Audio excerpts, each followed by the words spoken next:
So yun po guys, and magandang araw po ulit sa lahat, especially po sa mga charity viewers dyan ng Pugong Biyahero Team. So in this video naman po is pag-uusapan naman po natin yung takbo po ng YouTube channel ni Krishna. Ang channel po niya is Peking Koreana. I believe itong channel po na ito is magti 3 months pa lamang po this coming February 19 kasi na-create po ito is November 19, 2025.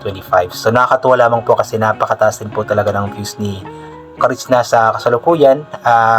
For almost 3 months po is nasa 4.2 million na po yung kanyang total na video views po. Within 3 months, hindi pa po nakaabot ng 3 months po yan, magti 3 months pa lamang po. So ibig sabihin po is talagang napakarami po nang sumusuporta kay Krishna, especially po ngayon na paldo na po sila ni Pugong Biyahero. So I'm sure na mas marami pong manonood po sa mga vlogs po ni Krishna kasama si Pugong Biyahero at ang PB Team. So i-check po natin yung analytics ng kanyang YouTube channel, yung takbo ng kanyang YouTube channel po. Since bago pa lang po yung kanyang channel, so this is the first time po na gagawin po natin ito ng analytics, yung YouTube channel ni Krishna na Peking Koreana. So ito po, i-check po natin. Wait lang. Ito nga po pala is mula sa, ang data po na ito is mula po sa Social Blade po na website. Ito po yung website kung saan nga po is pinapakita po dito yung takbo po ng channels ng mga vloggers or YouTubers nga po. So ayun po dito, ang kanyang subscribers daw po is nasa 57k na. So napakataas po ng subscribers kaagad kahit na bago pa lamang po ang kanyang YouTube channel. Ang kanyang views nga po is nasa 4.2 million na po. Yan po yung total video views since na-create po ang kanyang YouTube channel. And I believe yung kanyang YouTube channel nga po is na-create last November 19, 2025. So this coming February 19 is mag 3 months na nga po. Pero ganoon na nga po kataas yung mga views po niya, ganoon na lamang po kagrabe yung suporta na ibibigay po ng mga charity viewers sa kanya. And ang kanyang total na videos na na-upload po sa kanyang channel is 34 pa lamang po. Di ba? Imagine 34 pa lang pero grabe na po yung views, paldong-paldo na. So deserve din naman po ni Krishna po iyon kasi nga po alam mo po yung nagbibigay din po siya ng kasiyahan sa mga charity viewers, especially po sa mga OFW na alam po natin na malungkot po dahil nga po malayo sa kanilang pamilya, but then kung makapanood po sila ng vlog ni Krishna kasama si Pugong Biyahero at ang team ay sumasaya nga po sila.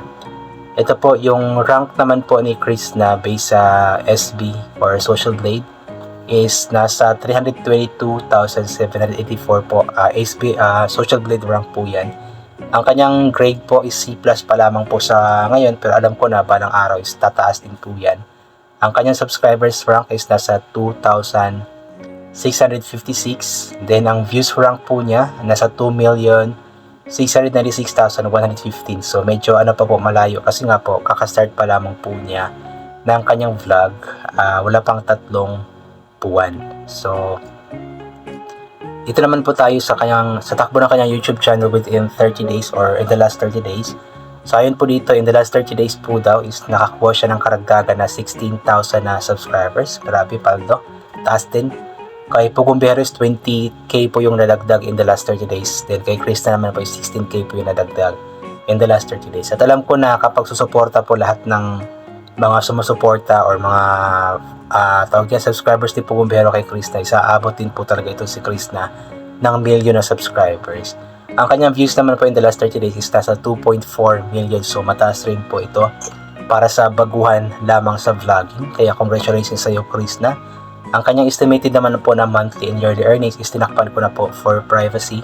But then inulit ko nga po na as long as hindi po natin ini-skip yung mga ads na lumalabas po sa YouTube channel nila, especially for Krishna, is may chance po na mas malaki yung papasok na revenue na makakatulong nga po sa kanya, sa kanyang pamilya at sa mga taong tinutulungan nga po nila. Kaya palagi po tayong manood ng mga videos, wag skip ang ads, tapos i-share po ang mga videos po na ito. Ayan.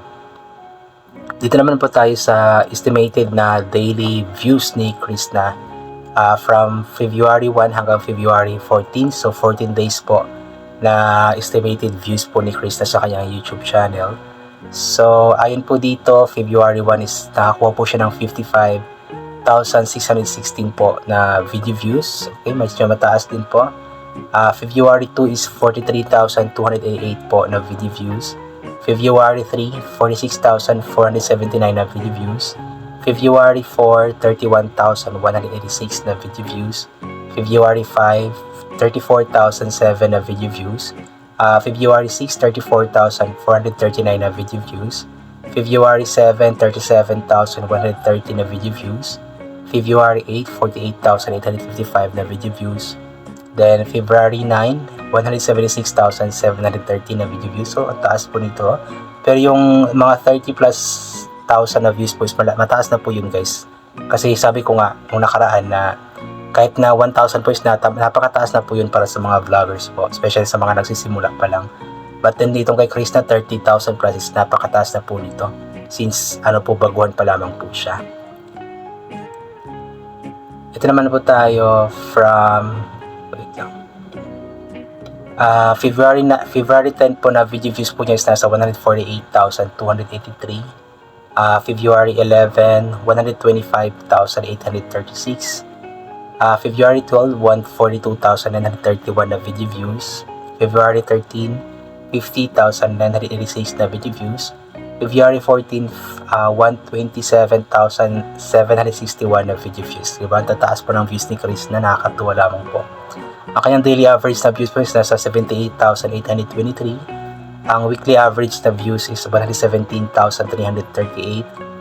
Ang last 30 days na views nga po niya is 2,364,685. At ang last 14 days po na views po niya is 1,103,510. So mataas po, nakakatuwa po na ganun po kagrabe yung suporta na ibinibigay po ng mga charity viewers kay Chris na, kasi deserve din po talaga ito ni Chris na, especially po ngayon na paldo na po silang dalawa ni Pugong Biyahero. Kung napanood nyo po yung kanilang live po kahapon, February 14, is grabe po. Paldong-paldo, marami pong kinilig sa naging po nila. At ipagpray po natin na maging successful po itong po nila, tambalan.